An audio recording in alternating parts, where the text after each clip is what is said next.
Hello Aries, and welcome to your reading. This is Bright Soul Collective Tarot. My name is Laura, and these will be your intuitive insights and advice for the month of July 2022. This reading will be for Aries, Sun, Moon, and Rising, so by all means, if you know all of your major 3 placements, you can feel free to listen to any and all of the readings that apply, as each one of them may resonate for you differently. And as always, keep in mind these readings are all general in nature. So they're meant to apply to a more broad collective of individuals, and therefore not everything that comes through will necessarily apply to you. Definitely take anything and everything that does resonate for you, however that makes sense to your specific situation or whatever that might connect to in your personal circumstances. Keep an open mind to anything that might be helpful as you move through the month, and you can simply leave the rest. So Aries, I hope you're doing well. I hope that June was good for you. And I'm excited to take a look at July. But as always, before we get into your oracle and tarot cards, I'm going to kick off the reading by sharing with you the channeled energetic impression and channeled messages that I took some time to connect with before I got your oracle card. So I'll share that with you first, and then we'll get into the rest of it. So Aries, the interesting thing is when I was preparing for your reading, right, cleansing the cards and like trying to kind of connect with your energy, one thing that kept repeating in my mind that like was just the word January. And so I don't know, perhaps the month of January has some kind of significance to you. Maybe there's something that happened in January that might be unresolved, maybe something that's been on your mind, or I don't really know, maybe like it's looking forward to next January. I have no idea, but that just came up. It stood out. It was just repeating for me, so I figured I would make mention of it. And then the overall vibe that I got, the thing that I picked up on most clearly was kind of the sense of being distracted by other people. So it's like being distracted by other people's thoughts, their feelings, their needs, their situations, their troubles. And it's like kind of, you may be like a caregiver, you may have like a duty or a sense of responsibility to a number of people. There may be people in particular that are going through things that are leaning on you, or perhaps not, but it's kind of like, yeah, I get that there's it's almost like a lot of concern for how other people are doing, how they're coping, how they're managing, what they need, and trying to, even if you're not in a position to help or support, or even if you're not actively lending that support, there might be a lot of your like thought and emotion and energy and awareness that's kind of tied up or distracted by other people, and like how they're being impacted or what they're going through. And so it's almost like you could be going through something, or you could have like your own stuff to tend to, but you're almost more concerned about like how other people are being impacted, or how other people are dealing with it, or what other people need.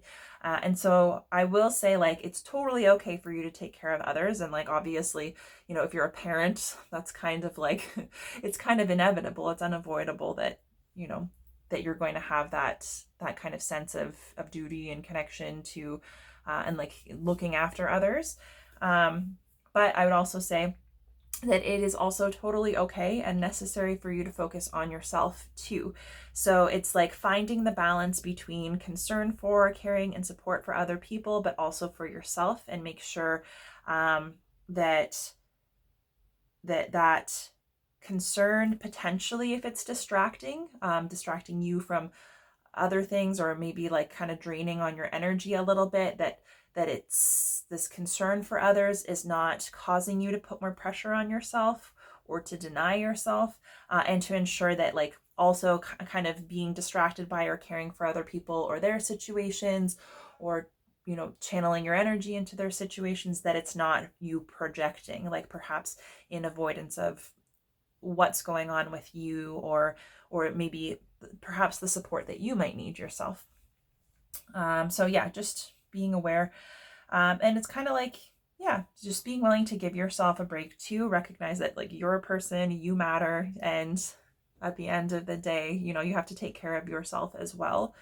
And it was interesting because I almost had like, there was almost a sense of it being like something being surreal or feeling kind of detached. So it wasn't necessarily like something is eating you alive and you're just destroyed with worry or concern over other people, but it's kind of like it was kind of like this calm, surreal, detached kind of energy, like kind of it was kind of fuzzy, right? So I don't know if that makes sense. But yeah, that's something to keep in mind. And so in terms of your channeled messages, the first one that came through for you was stand up straight.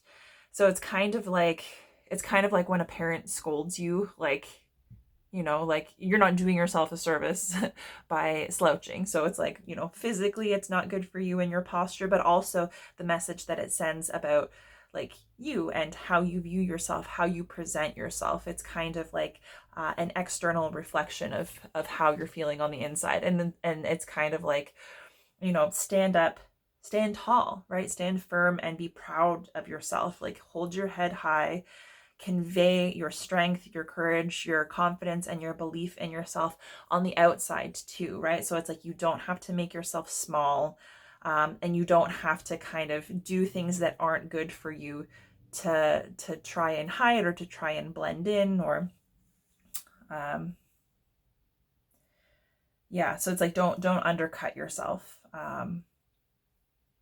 So you might be in a position where you need to stand up for yourself. And it's like, even if you aren't feeling completely confident, it's like you might need to like remind yourself, like stand up straight, hold your head high, right? Stand tall and be firm in who you are and what you have to offer. And don't let anyone make you kind of second guess yourself, right?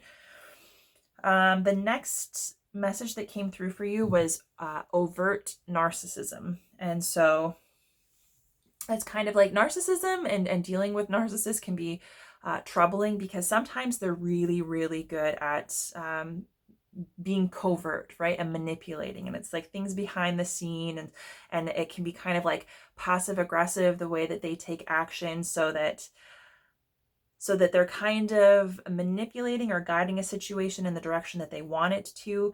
And the people who are really tuned in might be able to kind of sense or see what's actually going on. But the narcissist in question is kind of going about things in such a way that there's like an element of doubt.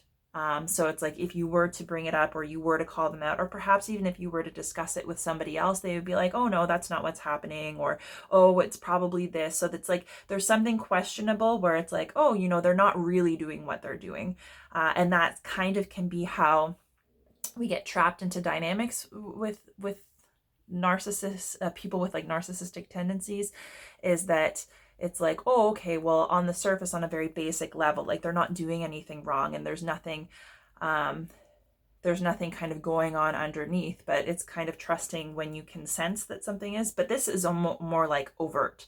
So it's like being aware of the really obvious signs of narcissistic behavior or perhaps things that have happened in the past. So it might be something that you're struggling with yourself. Like sometimes we can be programmed to kind of pick up those narcissistic tendencies, and sometimes it's even like a self-defense thing. So it might be something that you connect with, or you might have individuals around you that display those kinds of characteristics that you might be challenged by, or you have to kind of learn how to manage. So it's like being aware of the things that, like, yeah, okay, the covert stuff is hard to deal with, but it's like on a very at the very least, it's like being aware of and kind of trying to manage and deal with the really overt narcissistic kind of energies or experiences. And I think it's also important for you to have tactics in like dealing with that kind of individual and that kind of energy, because a lot of times like we can get dragged into a situation where we feel powerless, or we've given our power away, or we're being manipulated, or you know we're being gaslit or something like that. And so I think it's really important to kind of have an idea of what's really going on when people behave that way, and how you can manage it, how you can address it. in a way that's going to be empowering for you so that you can kind of manage those difficult situations without losing your cool, right? Without letting them get the best of you, and to kind of make an empowered decision that's going to be healthy for you. So it might be helpful to do some research. I know I have in the past, like characteristics, um, things were like related to narcissistic behaviors, and ways to kind of respond to or manage or shut down those types of dynamics without being triggered and without being reactive. So that might be helpful to you if that's something that you experience or you have experienced. The next message that came through was opening doors. And so I got the sense of like opportunities arising, having options, maybe things that were stuck or not moving forward, starting to move forward, maybe like new things on the horizon. So it's like being willing to consider your options, and the idea that like if doors are showing up in front of you or doors are opening in front of you, you don't really know what's on the other side and how that might benefit you if you're not willing to step through or even like to kind of look in and consider. So you might have the opportunity to connect with I don't know, new opportunities, new energies, new experiences. And it's kind of like being willing to recognize that it's not enough for a door to show up because we have our own free will. So it's recognizing when those opportunities come up. It's our responsibility to kind of seize it and to be willing to walk through the door and to trust that whatever feels most aligned is going to allow us to have experiences that will further our growth and development. So it's kind of like being willing to invite in change. The next message that came through was esoteric knowledge. And so when I actually Googled esoteric knowledge, like specifically, and it said that it's like kind of obscure knowledge that's only understood or intended to be understood by a small number of people with like a special knowledge, special inclination, or part of like a secret or special kind of group. And so it can be in relation to like spiritual individuals who seem to have a really good connection to and understanding of like the universe and how it works, and the knowledge and the lessons, and kind of like the deeper spiritual meaning behind everything. So it's like that, I don't know, there could be somebody that you are connected to that kind of has a pulse on that, who's sharing wisdom and knowledge with you. Perhaps it's an inclination that you have, that you're aware of, that you're trying to kind of connect with more information and resources, maybe to be activated on a more spiritual level, or maybe it's something that you're interested in connecting with. I have no idea how that might apply to your specific situation, but there could be like a connection to or initiation, some kind of esoteric sense. So maybe something a little bit more spiritual, a little bit more intuitive, something like not as obvious, not as mainstream, and certainly like not as rational, logical, defined, like maybe a little bit more out there. And then your final channeled message was factual information. And then what came up immediately after that was kind of like fact checking. So it's like sometimes we are told things or provided information that we're told is fact, we're told it's truth, but it isn't necessarily. And so it's kind of being willing to look a little bit beneath the surface, maybe do additional research, maybe do some fact checking. So like not just to take everything that's presented to you as like truth and legitimate as being so. Particularly if on an intuitive level something doesn't sit right with you, it's like not allowing yourself to be defined by what is presented to you as fact or truth, because it may not be. And also, even if it is a fact, it doesn't necessarily mean that that is what's right for you or that is what's best for you. So it's kind of like it's our job to do a little bit more research. It's our job to also connect with our inner wisdom and our intuitive hits, and to kind of use that to navigate, and instead of trying to live your life, by the book, or make decisions by the book. And you also hear of a lot of situations where people are told one thing and it's like, this is what you have to do, or this is what this is, and this is how this is going to happen, as though it's fact. And then people make their decisions and move forward, even though in their gut they're like, I don't really think that is true, like I don't believe it, or that doesn't sit right with me. And sometimes it ends up not working out for them because they've committed themselves to a truth that isn't necessarily true. And then there are other opportunities where people, follow their gut instinct, or they kind of like probe a little bit deeper, and it ends up paying off because they find out that this truth that they were told, the person was actually mistaken, or, so it's kind of, I don't know if there's a specific situation that you're dealing with where it's like something is, it's like something is fact, or it's being regarded as like, the holy Bible of truth, and it's just you're not quite sure about it. But I would say like honor that, because our personal truth, our intuitive truth, and that kind of gut feeling can trump and override fact, even if it is true, if it isn't what's best for us, right? So it's like it's up to us to kind of to take all of the information that's available to us and to find a path through it that makes sense to us, right? So don't cling too tightly to like data or like external information, and allow some room for your own like interpretation and your own kind of wisdom to help you through.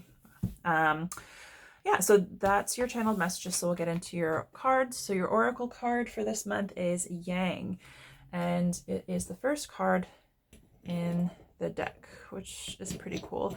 It is also very much your energy, Aries energy, because we can see it's fire. Obviously you're a fire sign, and it's also like masculine energy. And the Aries card in the tarot deck is the Emperor. And I'm not sure, I think the Emperor may actually be number 1, or it could be the Magician, but anyways, it's very much like this masculine fire energy, which is a strong energy associated with like action, leadership, taking action in such a way that you're making things happen. You're kind of like shaping your external world. You're shaping your experiences, your relationships, the people and the situations around you. So this is a really, really good month for you to kind of lean into that energy, to take advantage of your ability to move projects forward, to make decisions, to take like ideas and inspiration, and kind of move beyond the idea, the concept, and the kind of strategy, and actually move into a place of like implementation. So it basically is saying like you've kind of got energy and vitality on your side that's going to help you really kind of buckle down and put the work in, and move things forward. So whatever that looks like to you, it could be in work, it could be in your relationships, your personal development, it could be in family life, but there is a more tangible sense. So it's kind of like if this fire is your inspiration or your passion or your creativity, it's like being able to harness that and channel that into, taking concrete action in your physical world, your external environment, and seeing that passion and that energy translate into something tangible. So it's kind of like the power of creation, but nothing can be created without that effort, right? So it's kind of channeling intention into action and seeing how that might materialize even more quickly than you perhaps expect. And because this is a card number 1, and because there is this like very creative, almost like highlighted ability to manifest, you could be at the beginning of something. So you could be starting a new project, you could be like coming into a new season, a new version of yourself, a new relationship, new opportunities, or it could be something that you're already familiar with or you're already involved with, and it's kind of like some form of renewal, perhaps a new perspective. or like even kind of taking action in such a way that you're integrating a new perspective or new information into, whatever you're already engaged in. And so yeah, it's basically saying like now is not the time to sit back and think and ponder and plan. It's to trust that you've had that time and that you are in a position where taking action is supported. So maybe it's a time to ask yourself, like, what do I need to act on? What is it that I'm wanting to create? What is it that I'm wanting to connect with? What are my goals? And what is the first step that I can take in terms of applied action to get there? Because it's basically saying, like, if you can do that, you'll have the energy, you're supported in doing it. That's kind of what you're meant to be doing this month.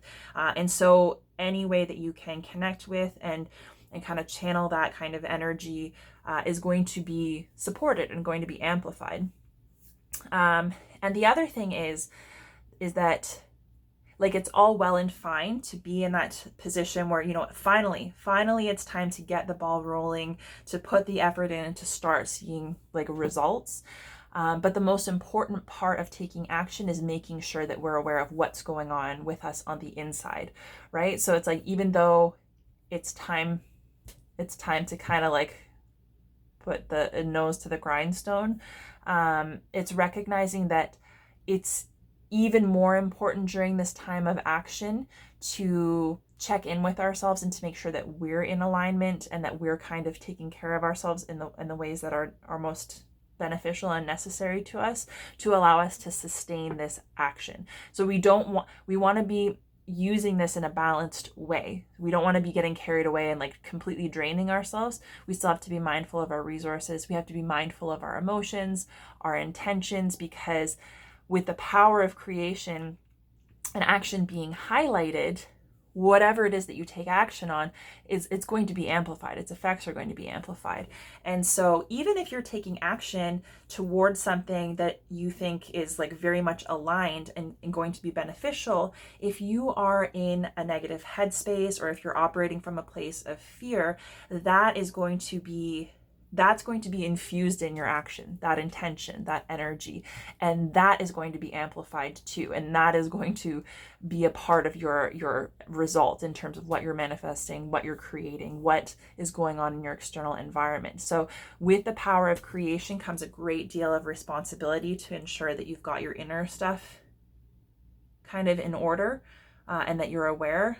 And so it's like, if you're not in the right space, it's like you might need to do a little bit of inner work. You might need to do a little bit of a check-in and ground yourself and get yourself into a place where you're connected with, whatever is inspiring you, whatever you're passionate about, and whatever you ultimately want. Because like most of the things that we want to participate in, we want to create, we want to achieve or connect with, we want to do that because we feel like it's going to give us a specific feeling, right, that we're missing.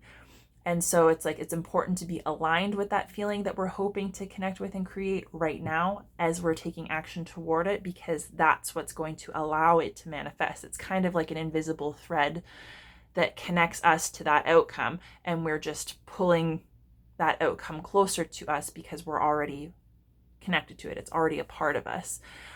Whereas if you're in a fear or a lack mindset, or you're taking action from a place of stress, even if what you're trying to create is not stress related, it's basically like you're pulling in more stress, right? So it's kind of like whatever's going on inside of you is going to be reflected in your outcome. And so whatever you've got going on inside, you're just pulling more of that closer to you. So if you can kind of like visualize that, like even like catching a fish, it's like, you want to make sure you're not catching a garbage fish, right?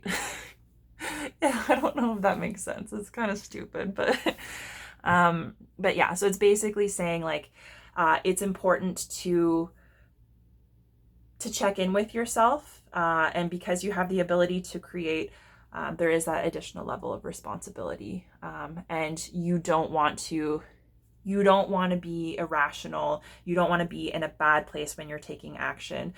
You want to make sure that you're not being like hasty or aggressive, because this creative energy can also be really destructive.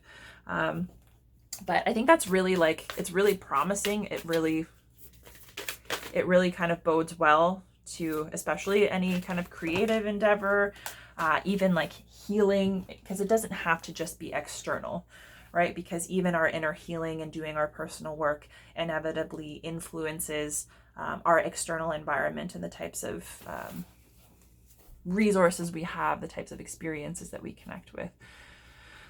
I've been trying to pull less cards this month because I'm hoping that doing so will give me the time and energy to do like a mid-month check-in for all of the signs, because I think that may be kind of fun.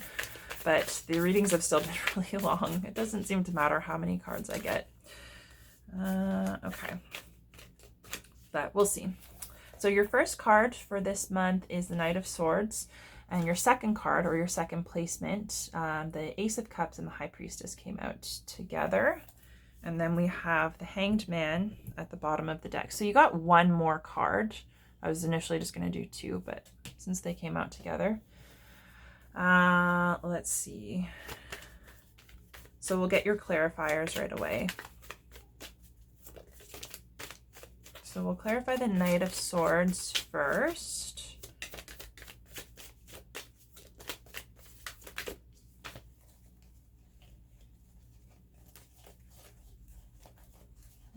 I thought one flipped over in the deck, but I don't see anything, so I'll keep shuffling. There we go. Okay, so the Knight of Swords is clarified by the Page of Cups. We'll clarify the... because we've got two cards here, I'm just going to get one card to clarify the both of them. So Ace of Cups and the High Priestess together are clarified by the Six of Cups. And at the bottom of the deck, we have the Page of Swords. So it's interesting, even just looking at like the elements that are represented here. It's all basically air and water. And the interesting thing is that your oracle for this month is fire, which is your energy, your passion, your creativity, your strong suit. So I kind of get the impression that it's kind of like this is there at all times, and it's kind of bringing the other aspects of your energy into balance so that you can really use this energy that's highlighted and take action in a way that's going to really take you in the direction that you want to go in the direction that's kind of like in your highest good, and that so that you don't have anything that's kind of hidden that might sabotage you being woven into the action that you're taking, that might kind of taint or detract from what it is that you're trying to move toward, or what you're trying to handle or accomplish. So the Hanged Man and the Page of Swords at the bottom of the deck. The Hanged Man is all about being in a position where things are just kind of stalled or stagnant, not necessarily moving forward. So it could be that you're in a waiting period. You might be waiting for things to manifest. You might be waiting on other people, waiting for information, results, waiting for an opportunity. But it's kind of like, it's like you don't have all the information that you need to move forward or to make a decision. And that's why things are still. And it's recognizing that when things are not moving forward and we can't necessarily like just burst through a block, when we're in those stagnant periods of rest, the best thing that we can do is kind of relax and lean into them and see them as an opportunity to get a new perspective. Because if we can kind of flip upside down and hang there until we see that rest, that stagnant period, or that inaction or lack of movement as serving us in some way, then we can connect with a new perspective that perhaps is exactly the perspective and the information that we need in order to allow things to start moving forward and to make sure that the action that we take is going to be beneficial to us. So you could have been in a waiting period, or a period of like kind of facing the unknown, and maybe you've had that moment of clarity, or you have that new perspective, but it's also associated with kind of having a new perspective, a new way of thinking, a new way of being, perhaps a new way of perceiving yourself or the world or a specific situation.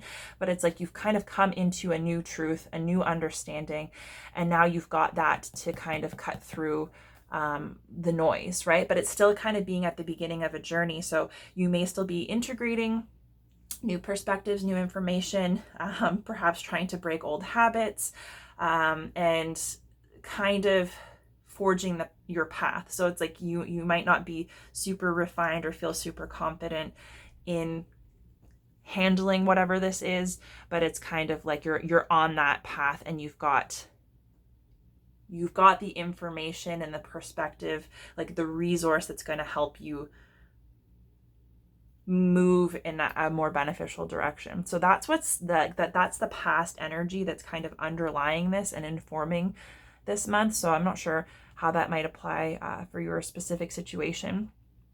But your challenge is showing up as, or like, so this could be an actual physical challenge, mental challenge. It could just be a challenging energy, something that's triggering for you, but it's showing up as the Knight of Swords and the Page of Cups. So it's interesting because we've got like the Page of Swords and the Page of Cups, and they're in very different realms. So Swords is all about thought, belief, communication.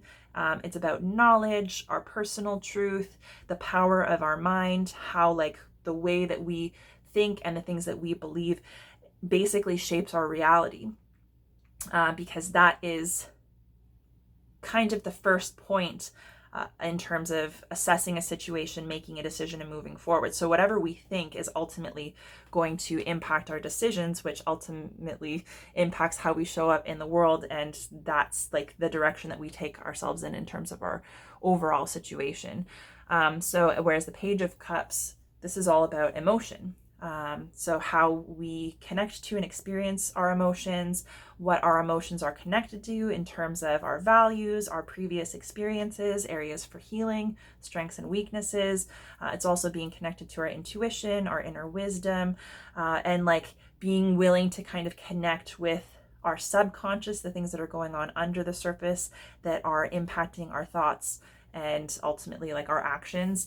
And so it's recognizing that there's a lot of stuff that goes on under the surface in a more like emotional and intuitive sense, that impacts our day-to-day life, that cannot necessarily be understood by the logical mind and cannot be like outweighed by rational thought or logic.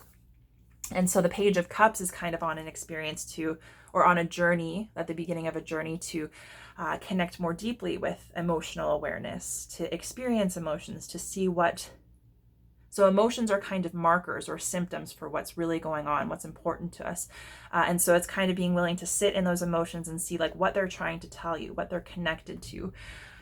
So it could be, and like it could be having things come to light by sitting in emotions, feeling emotions instead of undercutting them or trying to suppress them. It's recognizing that some things might come to light. You might come to a new level of understanding or awareness that might impact your personal truth. So there could be some kind of resistance or challenge associated with emotions, your experience of emotions, perhaps your beliefs about your emotions and your intuition and like your gut feeling, that might be preventing you from gaining that kind of additional inner wisdom that's going to be potentially healing and beneficial for you. So that might be kind of a challenge. But also with the Knight of Swords, this block is legitimately like taking action, right? So the Knight of Swords is often seen as a card that is a little bit reckless because Swords is all about thoughts, perceptions, and belief. And so it can be really easy to get trapped in the mind or in mental energy, even overthinking. Whereas the Knight of Swords is one of kind of the most reckless and fast moving energies in the deck. And it's very much like act first, think later. So it's kind of like, not necessarily, it can be even a card of like not necessarily doing the thinking, the planning, the strategizing that would be beneficial. It's just having a thought, having an idea, and just acting on it almost impulsively and just seeing what happens. So it can be kind of aggressive, and sometimes people even perceive it as like a negative energy. But the thing is like there's also something to be said for like acting on your thought immediately, right? Instead of overthinking, instead of over analyzing, over complicating, talking yourself out of it, or making it so complicated that that initial idea that seemed promising now just seems so complicated that you don't even know where to start, and then you kind of shut down. So this can be an unwillingness to just go for it, to just go after it, to take action and to do it. And that would actually make sense. Like if you have a hard time just going after or doing something on a whim, right? So it's like you might have a spark of inspiration or a spark of wisdom that you're like, oh, like this is what I need to do, or this is what I want to create. And instead of just allowing that to move you closer to your dreams, you kind of just think on it and you try to understand it and you try to find the most logical or the best way to go about things. And then it ends up just kind of fizzling that idea out and diluting it to the point where it's like, maybe you never will take action. So maybe it's difficult for you because you don't want to be reckless or irresponsible, or you don't want to be perceived as somebody who's like flighty, or who just kind of like goes for things without thinking them through thoroughly. And the thing is, this yang energy, it's asking you, it's like, get your internal state in order and make sure that you're in a good energy so that whatever you're creating is going to benefit you. But like, don't overthink. Now is not the time for overthinking or overanalysis. Now is the time to act. So it's kind of like, in order to capitalize on this energy being highlighted for you, you almost need to get into that Knight of Swords energy where it's like, stop thinking about everything that could go wrong and just allow yourself to move further in the direction, to take action that's needed, because you can't get closer to your manifestation if you don't take action, right? So there's something to be said for not overthinking. And also with the Page of Cups here, under the Knight of Swords, it could be your emotions, it could be fear, it could be trauma, it could be past experiences or losses or things like kind of hidden in your subconscious that haven't been dealt with, that causes you to get stuck in an energy where you're overthinking, or you're trying to protect yourself by having a really solid plan, or trying to keep yourself, safe, not being reckless. And that might actually be stunting your action, your growth, your ability to kind of move in the direction of your highest good. So you might be like playing it too safe. And it could be just coming into a place where you trust yourself and your ability to kind of navigate your inner and outer landscape, and really harness that creative power that's available to you. So that's showing up as the challenge for this month. And in order to kind of overcome that challenge and move further in the direction of your highest good, you're being encouraged to connect with these energies. So there's Ace of Cups and the High Priestess, clarified by the Six of Cups. So the Ace of Cups is all about a new opportunity for love, connection, happiness, joy, fulfillment, like a depth of connection with yourself and with other people, more emotional and intuitively like tuned in kind of energies. So that could be just your experience on a personal level, your connection to and love for yourself, or that being shared with other people. But it's kind of like a new opportunity or a renewal in terms of the way that you feel and connect to love, joy, your emotions, your intuition, and how that impacts your relationship to yourself and relationship to others. So there could be a new opportunity that's presented to you, or a renewal of like self-love, the importance of self-love and taking care of yourself, that you're being asked to connect with and to embrace in order to help you kind of, perhaps there's some healing that needs to be done so that you can embrace like a fresh start or a fresh perspective, and channel your energy into something that's going to be beneficial to you. And that coming out with the High Priestess is actually really lovely, because the High Priestess is a very, very it's not about emotions first and foremost. It's mostly about like intuition, but it's being able to recognize that you have the ability to tune into a higher level of knowledge and wisdom. So it's like, you've got your inner wisdom, you've got your intuition, your instincts, and like emotions are quite often one of the ways that we can kind of connect more deeply, or that bring us to realization of the wounds or the issues, the things that kind of stand in our way and block our intuitive connection. So it could be like just coming to realize the ways that you're blocking yourself, or the things that you're harboring that are kind of keeping you from getting into this alignment and receiving that kind of higher knowledge that's available to you. And it's recognizing that there is value to that higher knowledge, right? And that the things that you feel most connected to on an intuitive level, the things that you feel guided to, the things that your soul kind of calls and longs for, it's recognizing that that is unique and beneficial to you, and that has everything to do with like your purpose, your soul, your path. And so it's only something that you can know and connect with for yourself. It's not something that comes from anything outside of you. It's not something that you need to like, you know, it's not something that you need to connect to or be given from somebody else. It's not something that's going to be acquired from external sources. It's something that's already within you. There's that seed within you. There's that spark. There's that connection that you naturally have, and it just needs to be acknowledged and nurtured. And there's a certain amount of practice associated with connecting to that kind of intuitive awareness.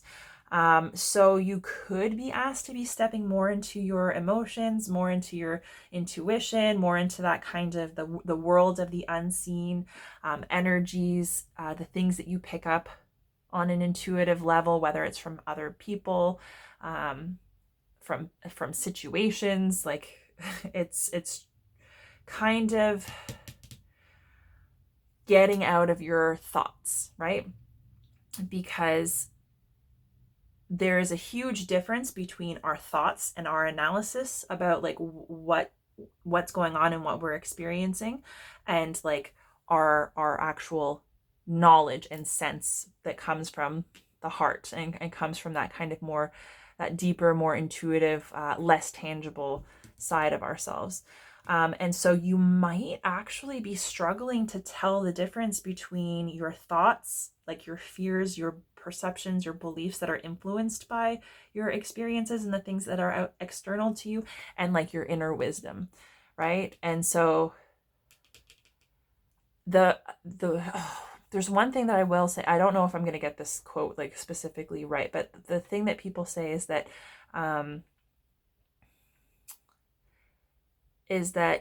fear screams or yells, and like intuition whispers. So it's kind of like, and it's also anything that's going to be inspired by fear or inspire fear, anything that's going to be limiting or constricting, that's going to be kind of making you uneasy or maybe amplifying fear and anxiety, that's not your intuition, right? Like that's not, because your intuition is connected to your purpose and what's best for you and what your soul needs in order to experience like growth, and so that you can connect with more of this good stuff. But the thing is that if you have a very cluttered, overactive imagination, or you've got a lot of stress and anxiety, that is loud, right? There's a lot of noise that really, really drowns out that quiet, intuitive whisper. And so you might need to find ways to kind of disconnect from those troubling thoughts or from over-analysis to get a little bit more into your heart, into your feelings. And that could be it, right?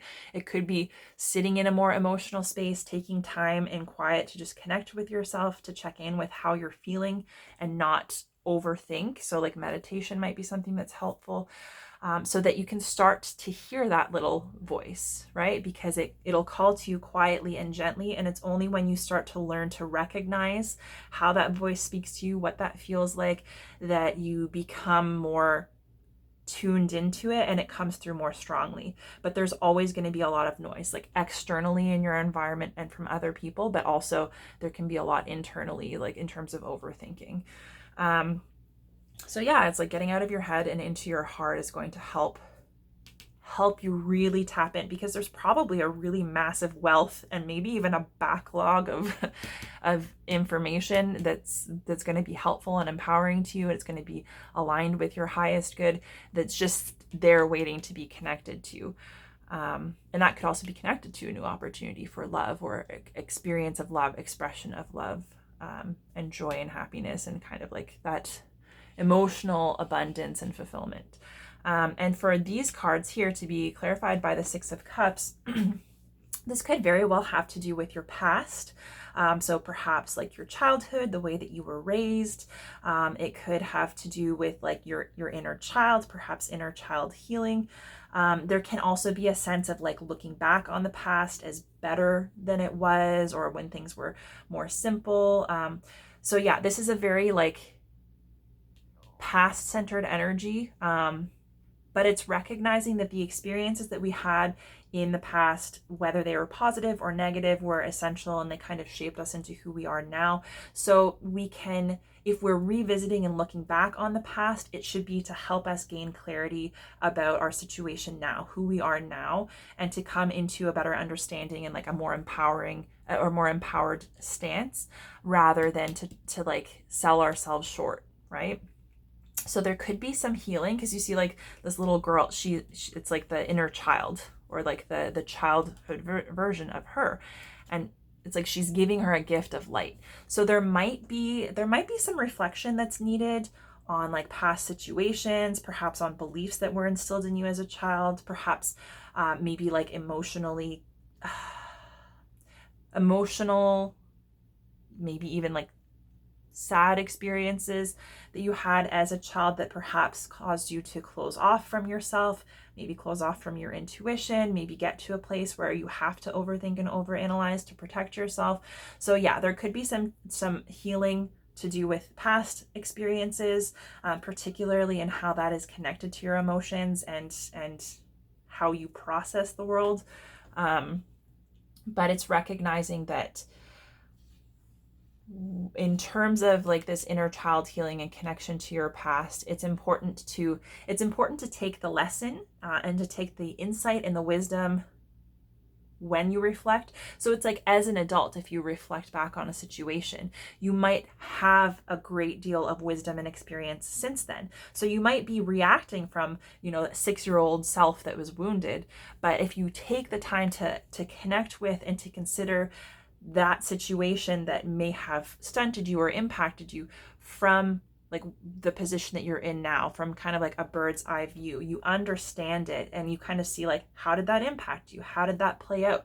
How is that integral to like you being the person that you are now and having learned the lessons that you've learned? And so it's like almost as an adult reframing those childhood experiences so that you're not perpetually wounded by them, and so that it's not hanging over you or stunting your growth, but it's kind of like taking back your power and realizing how that shaped you and turning that into something beneficial. So it's kind of like emotional empowerment, but there might be some reflection, some revisiting of like wounds or hurtful experiences, and kind of like reframing that in a way that helps you to take your power back, so that you can channel your energy into going in the direction that you want to. So yeah, there could be a lot of like emotional healing, but it very much like getting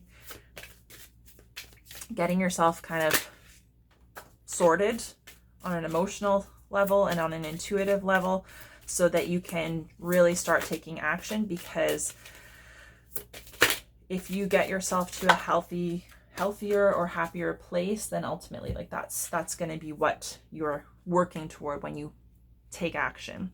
So you've got 3 affirmations, actually 2 extra cards this reading. So sometimes no is the most loving response. I release my need to be perfect, and I center into my commitment to serve the world more love. And happiness is a choice I make. So this is really, all of these things are emphasizing that like you're the one who's in charge. You're the one who's in control. You're the most important. You get to shape your reality. And that's very much recognizing your power, recognizing your ability to create your reality, to manifest your dreams. And that's why it's so important that you take care of yourself, because whatever's going on inside of you is ultimately going to be manifested, and that's going to be what you're bringing towards you. So you might need to protect your energy and your resources, to look after yourself by saying no to other people. So boundaries might be important, so that you're getting what you need for yourself, so that you've got a full cup to pour from.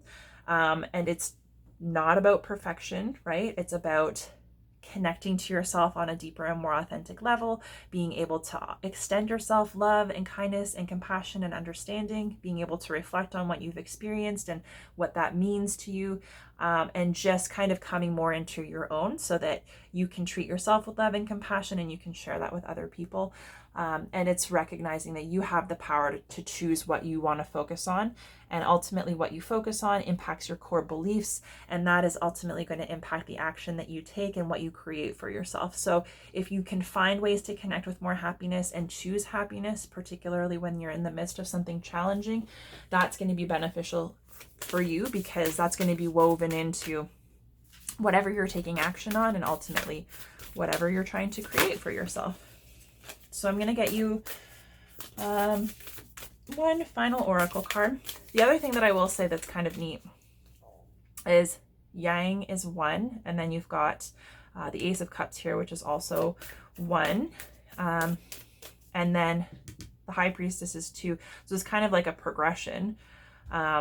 So it's like very much highlighting like new opportunities, being at the beginning, like there's something to be seized. Okay.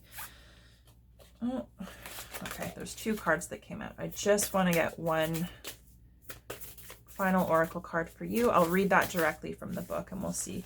And this is the Starseed Oracle, so it's a little bit more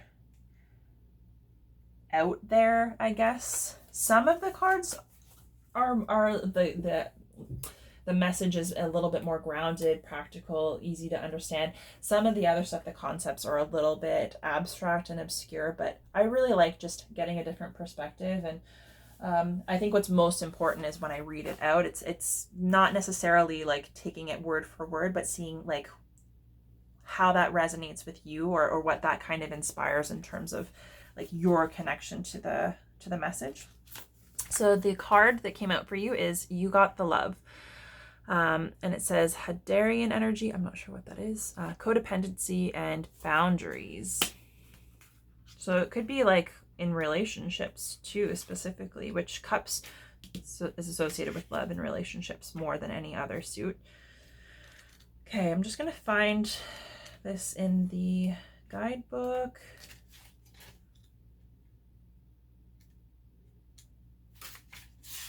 Okay, You Got the Love. Hadarian energy, codependency, boundaries.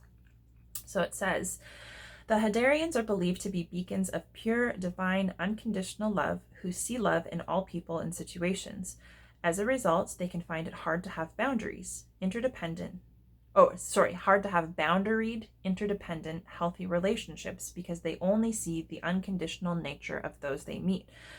The lovers of the cosmos, they dive in fast. They're here to learn how to love while in a separate body, to learn to love self first and then establish healthy relationships with others, to remember that the love they seek is already within them, that they truly do have the love all on their own. The message of this card is to review the ways you may need to establish healthier boundaries. Perhaps you're in a codependent relationship in which you may be losing your sense of self. It's common for starseeds to dive deep into relationships, particularly with those who feel safe and familiar at a soul level. Perhaps you're in a relationship in which you give more than you receive, or perhaps there's a certain volatility to it and you're always unsure where you stand. This card is assigned to do a relationship review and see what energetic agreements you've made, consciously or unconsciously, to acknowledge if there are relationships in which you feel anxious or powerless, in which you don't feel like it's safe to relax and to just be you, to assess if there are any places of inadequacy that you've used a relationship to soothe and cover up. So there's a soul inquiry, and it says, do you lose yourself in relationships? And if so, how? And then how can you develop a deeper love for yourself? So I don't know if there could have been a more perfect card to come out, given that, this is very much connected to love in your relationship to yourself and your emotions. So yeah, it might be time to just focus on yourself, loving yourself first, and to figure out if you're engaged in any relationships that feel unsafe, where you are compromising yourself, you're compromising your health, you're compromising your happiness to make somebody else happy, or you're trying to find or get something from another person or a relationship to make up for the fact that you're not loving yourself first and foremost at the level in which you deserve to be loved. So It all starts with you. So I would just say, like, yeah, it's time to focus on your needs, how you can meet those needs, and to know that you don't need anyone else to give that to you, and you don't need to have anyone else in order to access that.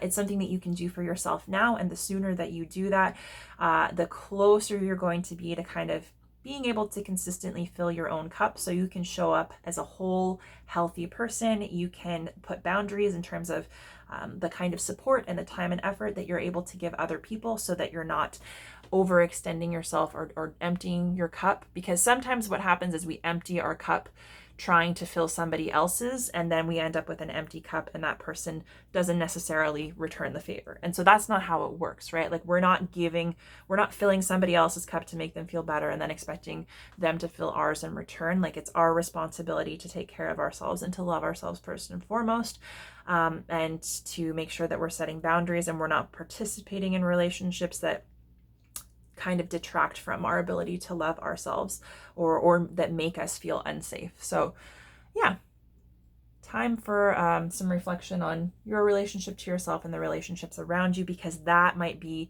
what's hindering you and keeping you from creating whatever it is that's going to be most beneficial. And perhaps kind of focusing and clearing that up is going to give you clarity in terms of what action to take and what you're creating, so that it's going to be the best possible thing for you. So Aries, I really like this reading. I think it's really positive, and I'm going to leave it there. So if you enjoyed this reading, the best way to support me is to like this video on YouTube, leave me a comment. Beyond that, if there's anyone you could think of that might be interested in or benefit from these readings, you can share my content with them, and make sure you go to my channel at Bright Soul Collective Tarot. You can check out my other videos, but make sure you're not only subscribed to the channel, but also signed up for notifications, because that will keep you up to date on new videos and readings as they're posted. But yeah, it's been an absolute pleasure to read for you. I hope this month is good to you, and I'm very excited to read for you again next month. But in the meantime, I'm wishing you all the very best.